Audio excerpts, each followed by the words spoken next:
E aí, meu aliado, me fala uma coisa, já se perguntou como criar um mangá? Como funciona o processo inteiro? Ou até mesmo quais técnicas você tem que usar para conseguir criar o seu mangá no seu estilo? O que você deve treinar? O que estudar? Como é que funciona isso?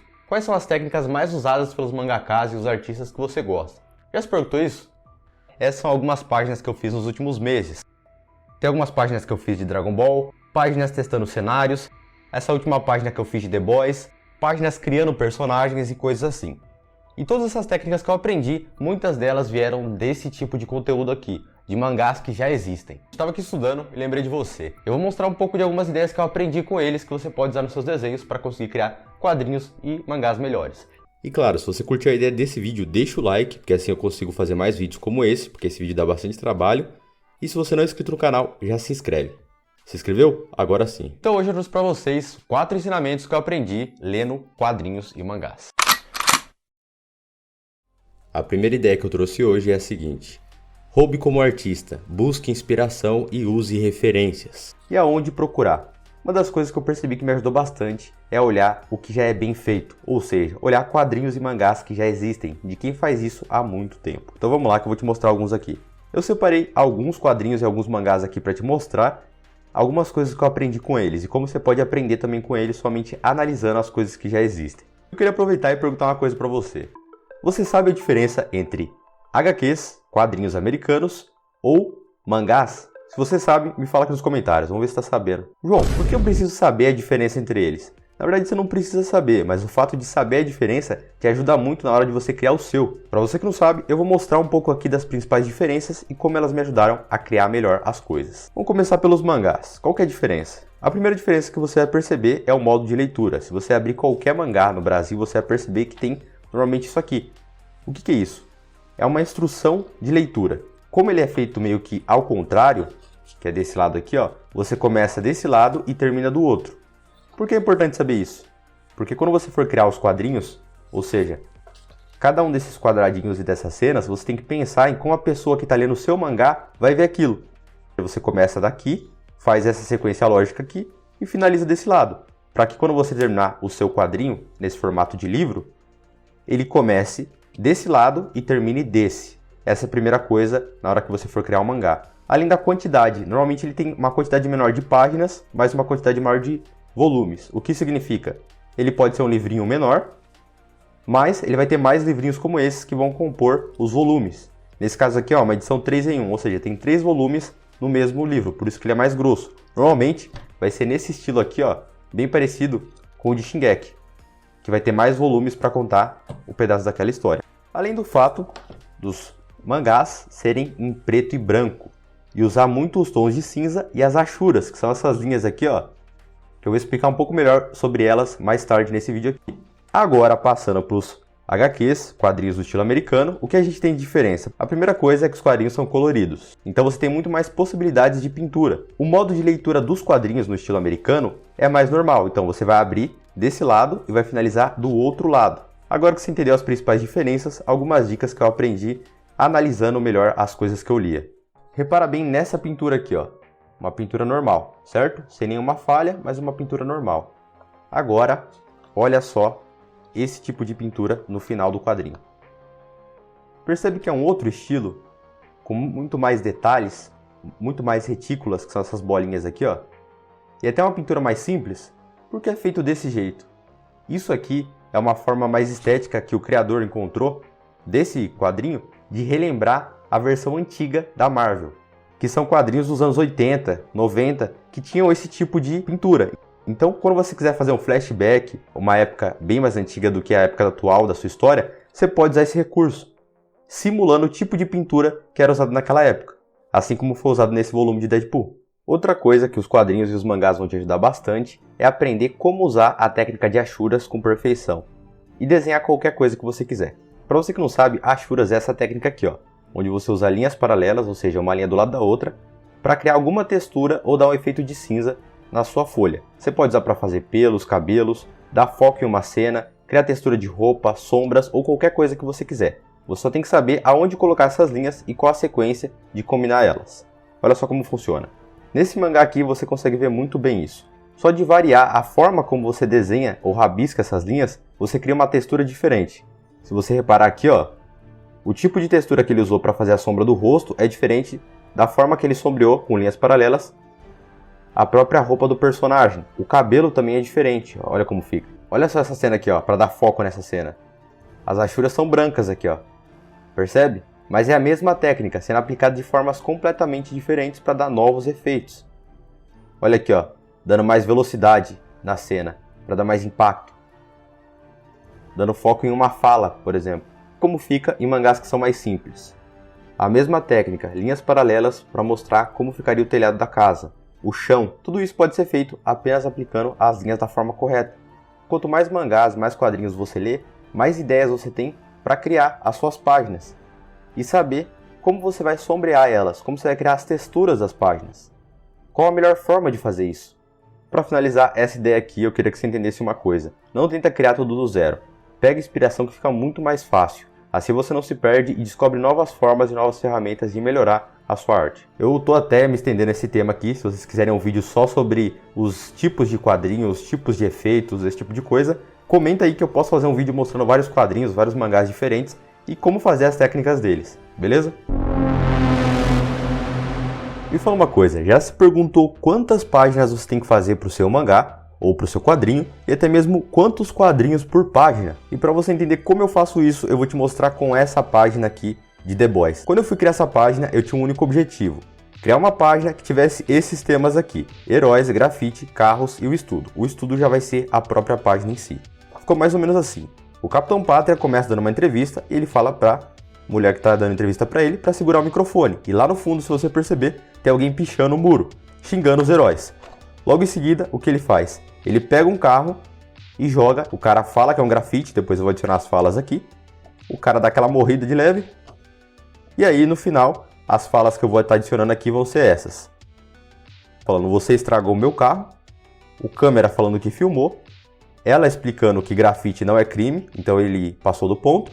E ele falando, eu acho que eu exagerei, com essa cara mais sarcástica. E qual foi o critério que eu usei e o que eu percebi depois de fazer algumas páginas?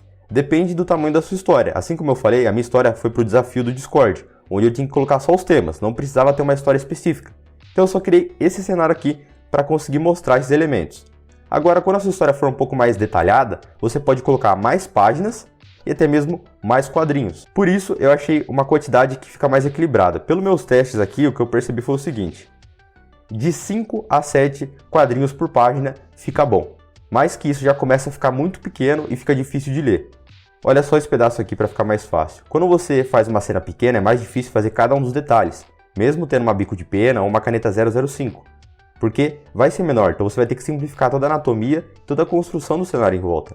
Então quanto menor, mais difícil vai ser para a pessoa ler e para você que está fazendo a página fazer também. Que nem essa aqui, ó, ficou bem mais limpa e bem mais organizada. Sobre a quantidade de páginas, o que eu percebi? Depende também do tamanho da sua história. Se for uma história maior, eu poderia descrever vários outros pedaços. Por exemplo, aqui eu poderia criar um quadrinho entre esse pedaço e esse, mostrando ele ver o carro de polícia que ele vai jogar no personagem, que é o inimigo dele nessa cena aqui. Então esse tipo de coisa você tem que começar a pensar na hora de fazer. Como meu foco era somente mostrar em uma única página toda a história, eu tive que resumir ao máximo cada uma das cenas. Mas agora, aí que entra a diferença. Se você tem uma história maior, você pode fazer mais páginas e manter a quantidade de quadrinhos por página. Ou seja, você faz de 5 a 7, no outro lado, você faz mais 5 a 7. Entendeu? Explicando mais detalhadamente a mesma história, até mesmo alterando um pouco mais os ângulos. Eu vou mostrar isso aí também nas próximas dicas. Mas essas são as quantidades que eu gosto de usar, de 5 a 7 por página, e a quantidade de páginas depende do tamanho e do nível de detalhamento da sua história. Inclusive, se vocês quiserem histórias maiores aqui no canal, sem ser de uma página, realmente quadrinhos completos, eu quero fazer um projeto de 15, 20 páginas e 30, antes de eu fazer meu mangá completo. Então, se vocês quiserem apoiar essa ideia, comenta, faz o mangá aí que eu vou fazer.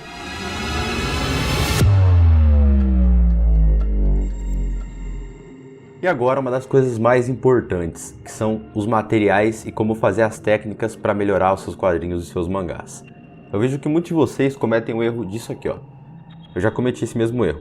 Usar caneta nanquim descartável. João, por que? Não posso usar caneta nanquim descartável? Não, você pode usar.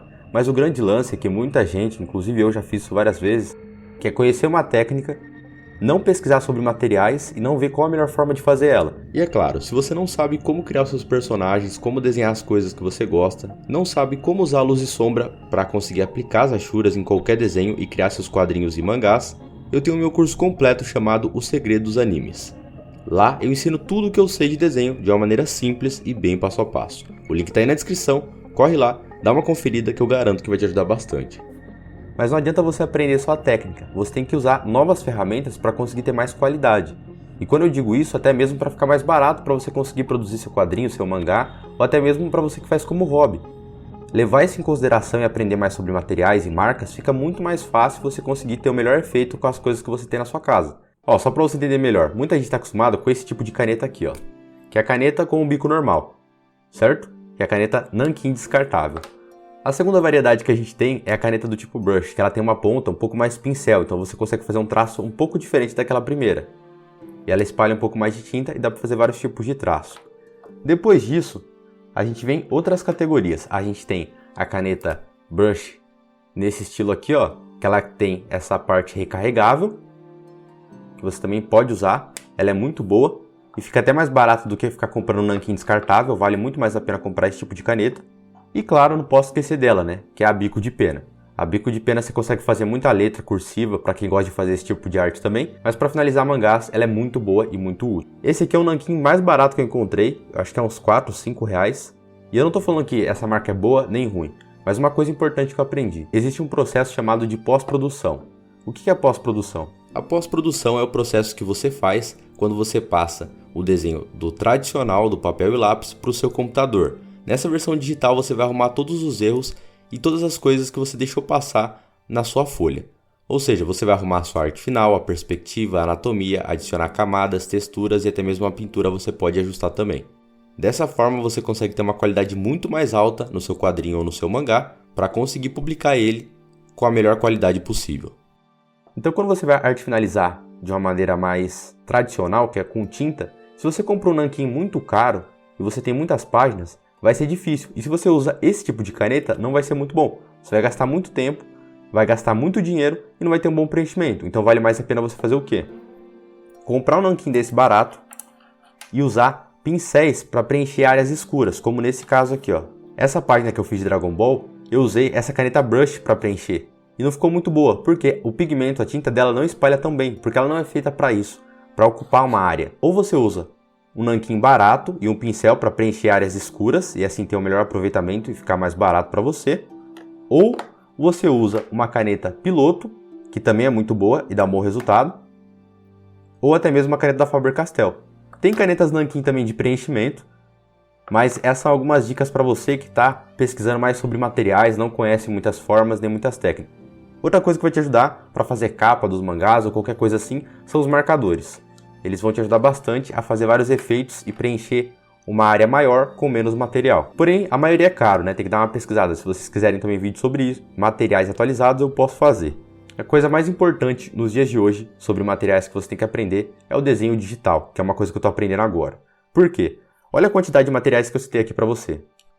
Cada caneta dessa custa em média de 15 a 20 reais. Se você ir somando, vai dar um bom gasto, certo? Isso que são materiais bem baratos. Agora, quando você entende de desenho digital, você tem todas essas canetas, que são os brushes, no próprio programa. Ou seja, você não precisa comprar esses materiais, então fica muito mais barato. Fora que é bem mais simples você conseguir ajustar qualquer coisa no digital do que no tradicional, que é uma coisa que eu estou treinando agora e aprendendo porque eu percebi que isso dá muita diferença. E ajuda muito no processo de criação de qualquer mangá e de qualquer tipo de quadrinho, assim como eu estou colocando na tela. Inclusive, estou passando aqui para avisar você o seguinte, entra no nosso servidor do Discord, porque em breve vai ter o sorteio de uma mesa digitalizadora como essa que eu estou colocando aí na tela. Algumas versões e outros tipos de premiações também, então se você quiser participar, aprender mais sobre desenho digital, cola lá, que vai ter muita coisa que você vai gostar. E ainda pode concorrer ao sorteio e ganhar uma mesa como essa.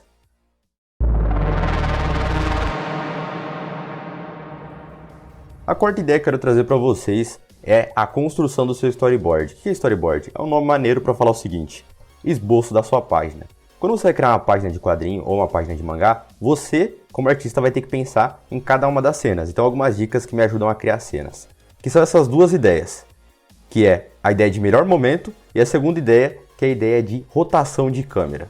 Primeiro vamos começar com o melhor momento. Esse desenho aqui do Finn, de Hora de Aventura que eu fiz, retrata muito bem essa ideia de melhor momento para você usar em qualquer desenho ou em qualquer quadrinho.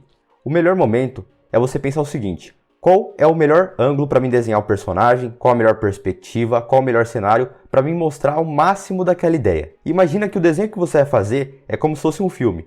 E se você pudesse tirar uma foto daquele filme, para colocar de capa, por exemplo, ou de trailer, qual seria o melhor momento para tirar a melhor foto daquele filme? Isso é bom porque, quando você pensa assim, você consegue pegar aquele ângulo que o personagem vai estar mais distorcido, mais interessante, ou até mesmo um ângulo que vai mostrar mais a posição dele, ou até mesmo a emoção. Se você reparar, a minha ideia aqui era mostrar o máximo de movimento e que ele está fazendo alguma coisa, né? Ele está tendo uma aventura, está sendo uma coisa impactante. Então eu fiz o Jake, eu poderia só fazer o Jake enrolado nele, mas eu fiz o Jake com essa perspectiva mais distorcida, mostrando que eles estão escapando, que eles estão fugindo de algum lugar. Por exemplo, se eu fosse tirar uma foto, esse seria o melhor momento dessa cena. Essa parte eu fiz em homenagem ao Akira Toriyama, que é como se fosse o Goku recitando o Akira. E no final, o que eu fiz? Como eu tinha pouco espaço para finalizar essa história, eu desenhei o Akira, o Goku e o Zen-Osama comemorando. Ou seja, qual seria o melhor momento para tirar foto? Qual seria a melhor forma de desenhar o Goku e o Akira Toriyama de uma forma que finalizasse bem a história e ficasse engraçado? O melhor momento te ajuda a definir a pose com o melhor gestual, a cena mais engraçada ou a expressão mais impactante do seu personagem. E a segunda ideia eu chamo de rotação de câmera. Ainda nessa lógica você tem que imaginar o seguinte, principalmente quando você for criar um quadrinho. O que eu percebi que muitos artistas e mangakas fazem é exatamente isso. Eles imaginam como se fosse um filme. É o mesmo ambiente, se você perceber, ó, o mesmo prédio, o mesmo fundo, aqui também, só que são ângulos diferentes. Quando você muda o ângulo da sua cena, mesmo que seja uma cena sem muita ação, uma cena mais parada, isso já dá mais dinamismo, já fica mais legal visualmente. E para a pessoa entender também o aspecto que tem em volta. Por exemplo, quando você quer mostrar o cenário, você pode distanciar a sua câmera do seu personagem. Nesse caso aqui, ó, eu queria mostrar o impacto. Eu fiz isso. Quando eu quero dar foco só em uma coisa, eu posso desfocar o fundo ou não desenhar o fundo e usar somente achuras. Porque assim, ó, o meu foco, quando eu bato o olho aqui nessa cena, fica mais fácil eu ver só o personagem. Assim como eu fiz nesse caso aqui, ó. Percebe que o fundo nem tá tão detalhado para dar foco principal nesse personagem. Teste as suas ideias antes de começar a finalizar. Faz algumas versões da sua página, ela não precisa ficar igual a primeira versão. Você pode ir fazendo e testando outras diferentes, até achar uma que fique mais interessante. Então essas foram as principais dicas que eu quis trazer para vocês hoje aqui no canal. Se vocês quiserem a continuação de vídeos sobre quadrinhos e sobre mangá, das coisas que eu estou aprendendo atualmente, comenta parte 3 aqui embaixo desse vídeo que eu posso fazer a continuação. Se quiser ver a parte 1, eu vou deixar aí no card fixado para você o vídeo 1 e também um vídeo sobre outros temas que vão te ajudar no desenho, beleza? Clica num deles que eu te espero lá no próximo.